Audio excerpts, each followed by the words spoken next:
friends, welcome to another video. I know it's been a while. It is now the middle of August, the end of August, and I think the last video I posted was in May.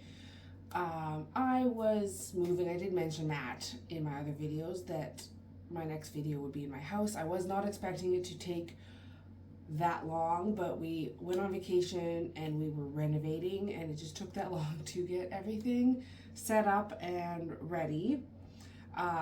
Little mini view of my new office and my bookshelves. You can barely see them.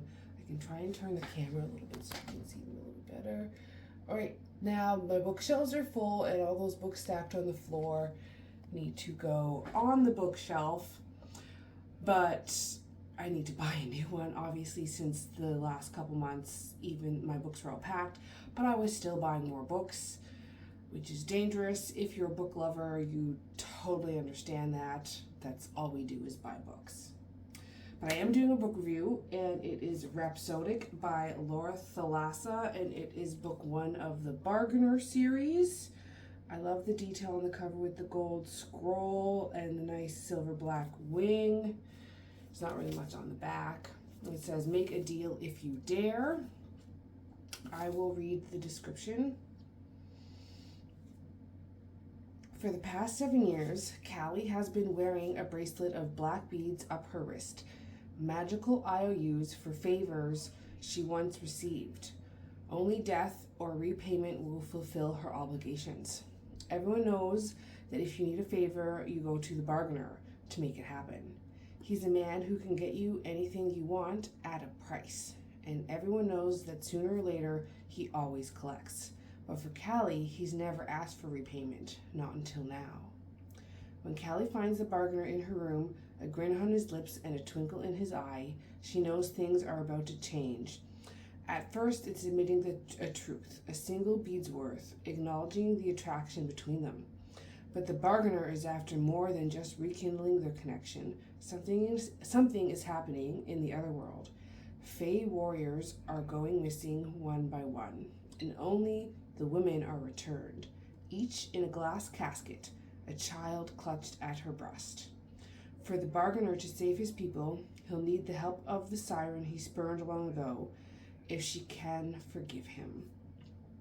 So the main characters are Callie, her name is Calypso, and then the bargainer, and we find out his name is Desmond. She calls him Des. Callie's best friend, her name is Temperance, and Callie calls her Temper. And then her ex-boyfriend, who is a shapeshifter werewolf, and his name is Eli. I forgot to look to see if it's a short form for something. It probably is, but I didn't check. That is my bad. Those are the main characters that do most of the main parts of the book. Oh, and then there's the oh,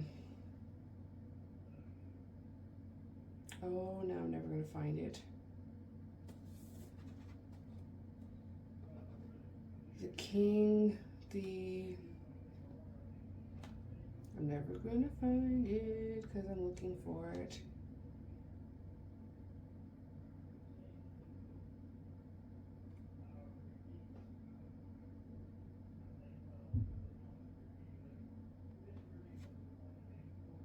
Carnan. Yeah, but they call him something. That's not the... Thief of Souls. Thief of Souls is the main bad guy. But, okay. I'm getting ahead of myself. So the whole book is in first person from Callie's point of view, and it jumps back and forth between the present time and 8 years ago, when she first met the bargainer, and their life up until the point when he leaves. And then we have the 7-year break, and then it goes to the present. But I mean, it just jumps back and forth between those 2 points until we reach that point, and then we sort of figure out some truths. There are some moments that made me laugh for sure. There are definitely a few twists thrown in. I haven't quite read a book like this yet. I should say that it is spicy, definitely 16 plus. although most of the spice doesn't really happen until partway into the book. It's not right at the beginning. but they don't hide about the fact that the bargainer and Calypso, that Calypso's had a crush on him for like ages. It's not a secret. We definitely go into detail with his world, the other world, not so much the real world. She lives in LA. Is that what it was? It in California. I can't remember exactly. That part wasn't as important about where she lives. She is a siren, so she can charm people with her voice, with her magic. It's almost like another personality, except she can't charm fairies, anybody from the other world, only humans and supernatural humans from Earth. And obviously Daz is a fae, he's a fairy. We learn lots of little tricks. They make it sort of like traditional fairies where they're like can't be trusted and they're mischievous and like have very strong mood swings, but besides that it's not completely true to traditional fairies. But again, there's so many ways to view that it can be. Anyway, there's so many different fairy things. Definitely no dragons in this book yet. I don't know if there's any in any of the rest of the series.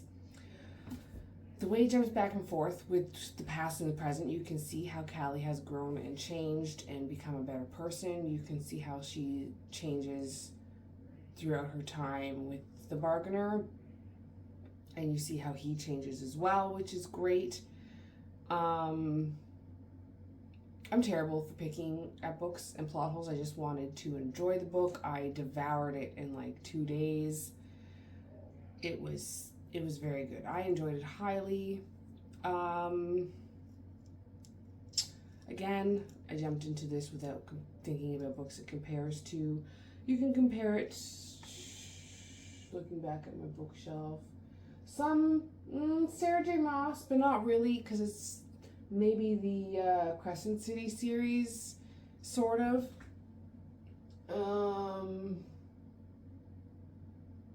Kingdom of the Wicked. It definitely reminded me of Kingdom of the Wicked by Carrie Maniscalco. Gave me those vibes. Very similar to that.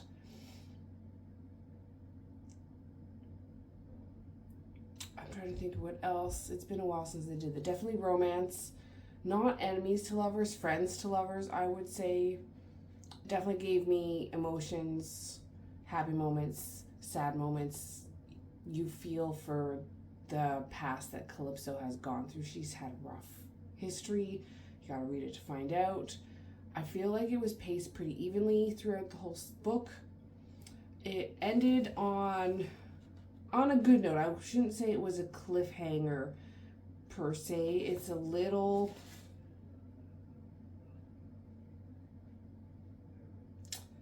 No, not quite a cliffhanger. Like, you know there's more to the book because not everything gets wrapped up. There's still things that are unsolved, mysteries that need to be figured out.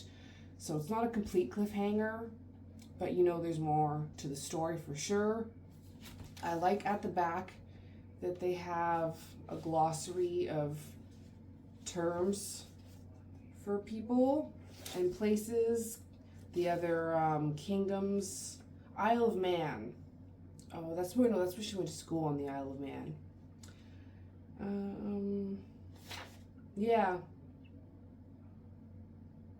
But yeah, I think it's kind of nice to have all the 2 pages of glossaries of some terms, which is great. Anyway, I definitely enjoyed it. I'm looking forward to reading book 2. I have all 4 of them. There's 4 in the series. So those reviews will be coming up in my feed shortly. I have a small stack. 1, 2, 3, 4.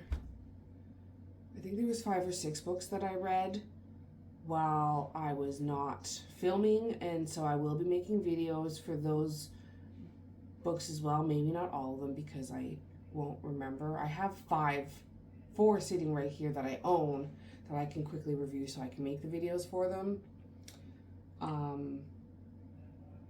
I'll see if I get through them all and I'll spread them out. Anyway, definitely recommend, especially if you like a good spicy fae romance, some fairy smut. Definitely a good plot line to it. That's important. I love when there's a plot line in the book as well as the romance.